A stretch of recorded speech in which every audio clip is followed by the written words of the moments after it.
Just Arrive. Just Arrive is the name of my newsletter, and it's also the name of a meditation that I offer when I lead workshops and classes. So, welcome.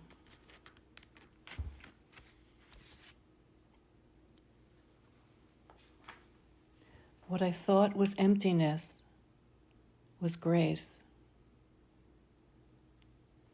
One meaning of anthropos, or human being, is to look up. And looking up is something I suggest to the driven achievers that I coach. Too often, strategists, activators, achievers, dot connectors, people who have a personal standard for how they like getting stuff done, forget or override themselves, and not in a good way, and there is a good way. Rather than being in the productive flow of self-forgetting, they're often a bit too at home with the punishing kind. I like telling such talents to recall during the day or night, whether the blue sky is there or it's gray, whether it's evening or moonlight, evening darkness or moonlight, to look up every now and then from whatever they have tunnel vision about. And the same RX applies to times when you find yourself captured by confusion. Looking up not as a needless interruption,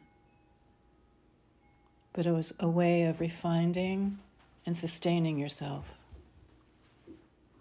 Because any creative process worth its salt has interludes where we gain and lose perspective. And meditation practice is a sort of streamlining. It's the gentle returning to your own vantage point. It's one way to think of it. So when it's time to befriend the intensity of your inner life and to integrate yourself more better in your daily experiences and encounters with a little more intentionality, or if you're interested in tasting some self-kindness, meditation is an option. And as a longtime practitioner, I'm a fan.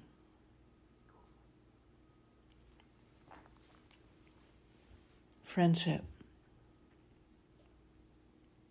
Secreted in every confusion, self-doubt, or unmanaged strength is the opportunity to train our mindset. And I think a nice place to begin is by considering your mindset as the inner friend, although at times it can feel more like the inner elf, the diva, dictator, dominatrix. Yeah, to consider it as an inner friend, just hanging out, waiting for you, to give it some attention, some love. A client from 6 years ago recently returned for a refresher. He had jumped ship from successfully managing a UX team in a large digital company to entrepreneurship. He now ran his own agency. And we hadn't spoken in a while. And when we did, calling his business building adventure intense is putting it mildly. Greg hoped that our session would help make sense of the spaghetti, and I'm quoting, the spaghetti my mind currently is. And it's true, I knew him to be a busy being with a beautifully overactive mindset that he was learning to befriend. And years ago, I suggested he carry a book of haiku to glance down at for a dollop of replenishing interference throughout his day. And I suggested Basho, who lived from 1644 to 1694. And so in our current call, I asked him about this. And it was really a lovely surprise to learn that he had carried haiku in his pocket. And without missing a beat, Greg recited a favorite of his. Here goes. I regret picking and not picking violets. That's an anonymous haiku from the Basho period, that 1644 period. I also knew Greg had a dog, and rain or shine, he walks Tank every day. So as it is with a dog, so it is with restless mindsets. People who are constantly chewing on the gristle of inventing, catalyzing, implementing, strategizing, designing, and also feeling. This raw churning of powerhouse minds also requires a daily walk, literally and figuratively. One night I had a simple dream of how the most important thing is to think fresh thoughts every day. And that was it. And I liked that dream. And that dream has stayed with me.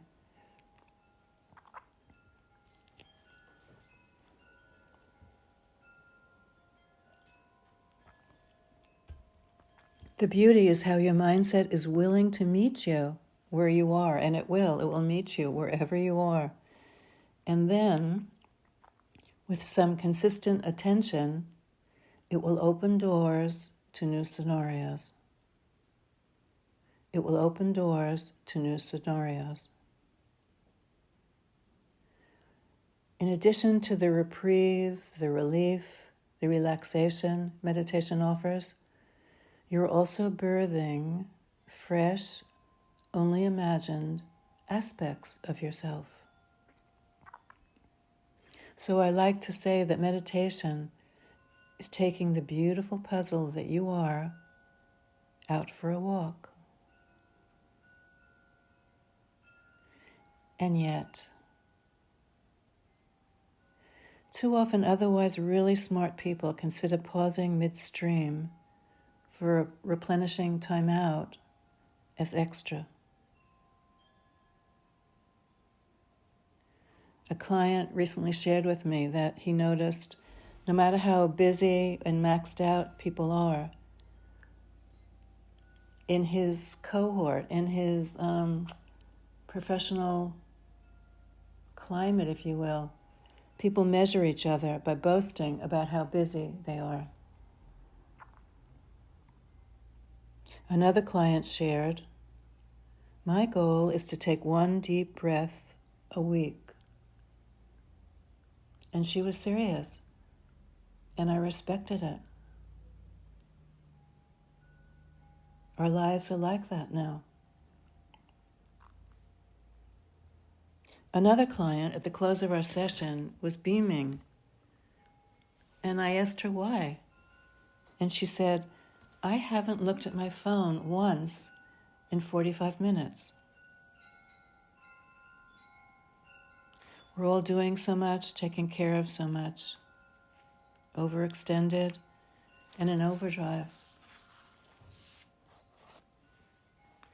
So given days immersed in a ton of input and output,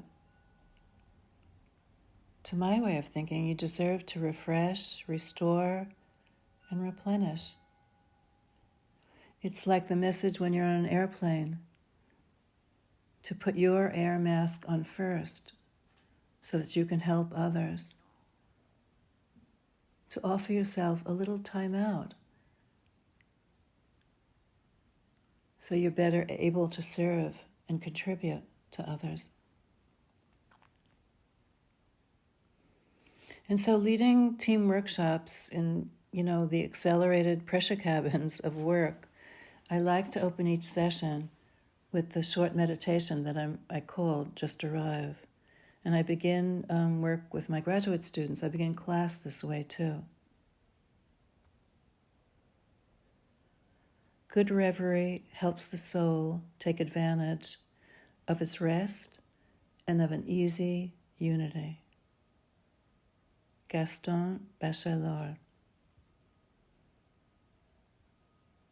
from the Poetics of Reverie. Practicing this as a team, as an ensemble, or by yourself moves us from a clenched message delivery stance to unclenching, unencumbering, into what I think of as generative unknowing. How beautiful, generative unknowing.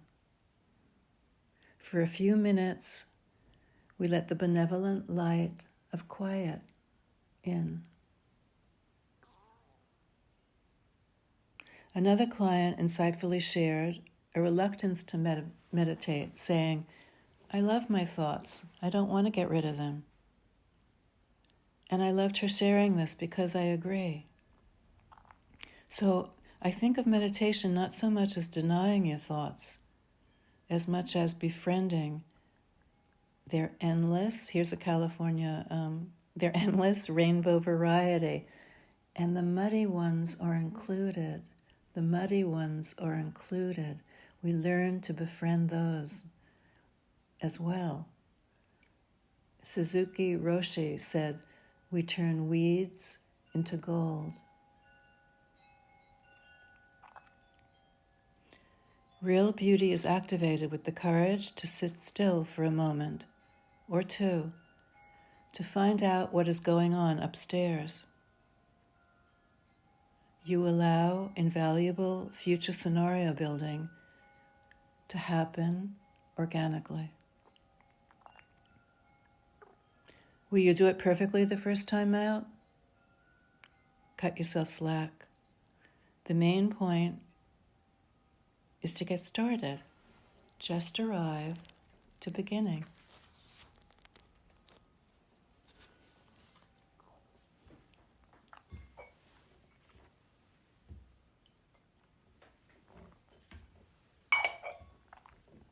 The geography of bliss.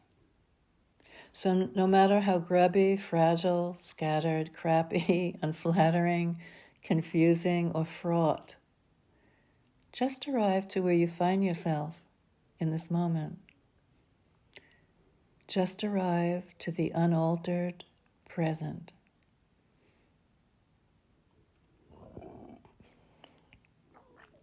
Just arrive to a radical acceptance of how things are. To all there is to be done, to all you haven't quite done, and to all that won't get done. Doing so, fresh vistas will open, I promise. There's nothing to do but inhale, exhale. In this one breath, we let everything be as it is. Closing our eyes, we may listen to ambient sound, a dog, a car, a bell, as we allow the possibility of ourselves, the scruffy work in progress we happen to be, to simply show up. Just sitting, closing our devices and our eyes, unplugging, even allowing for any nervousness or tension. That's a big one. The beauty and fear of meditating. You are the only other guest. How to begin? Be imperfect. Be scrappy. Get comfortable. Allow the lush disengagement to wash over you. Allow the lush disengagement from speech to wash over you. Enjoy the everyday miracle of allowing yourself to taste an inner quiet, tranquility, ease. Melt for a few minutes. For now, there is nothing to accomplish. Just arrive. Your very own impromptu, come as you are party.